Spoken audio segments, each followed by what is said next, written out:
Look, I'm sure the first thing you noticed is that the cameraman is holding is not exactly the best quality.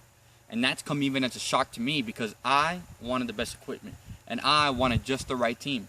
But what's become a lesson to me is that apparently there's no I in team and there's most definitely no I in we. I claim to have faith in God to bless all of my ambitions. Yet I was waiting for what I perceived to be the most perfect of conditions. But David battled Goliath with just a slingshot and a rock, a torn shirt, no shoes, and no socks. So, believe it or not, everybody gawked when a scrawny little kid from just around the block took down the mightiest warrior from a nation who did a lot more than just talk. And if Moses freed God's people with just a staff and a stutter, then with an iPhone and the words that I utter, God can use me to touch the heart of another. See, I was so focused on my plans that God's vision for my life had no place to stand. I was after the road of His will. But as I held His hand, I only stood still because I was not paying attention. He was pulling one way while I was trying to yank Him in the opposite direction. My perception of what God wanted me to do had me confused, until I heard a voice loud and clear saying, "Open up and let me work through." So you see, I had Jesus in my heart, but I didn't give up control.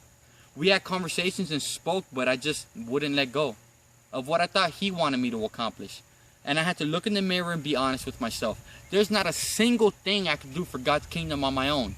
Even if I fought, gritted my teeth till I was bruised, battered, and broke every bone. For it is not I who does great deeds, but Jehovah working through me. I'll open up. I'll be His hands and His feet. He's the main attraction, and me, I'm just a man filling up another seat. So who am I to doubt? The promises poured forth from the mouth of His only begotten Son, those written in the book given to us to read and acknowledge, that every promise will never fail, that my life could possibly speak of a tale of a young man without much, but whom trusted in God enough to know that when the going got tough, he could clutch onto the Bible. A man not concerned with fancy titles, because for all of his days he gave worship and praise to the Father. He learned that he should not aspire to be what he wishes, but that he should dare to dream to be what God envisions, to set aside all selfish desires, to close my ears and guard my mind against false prophets and liars, because there's plenty of them for hire, and the devil's the one that's paying. Satan runs the game. Most don't even know they're playing. So I'm praying, Lord, please do with me as you will. Just let my words touch a soul before Satan amasses another kill.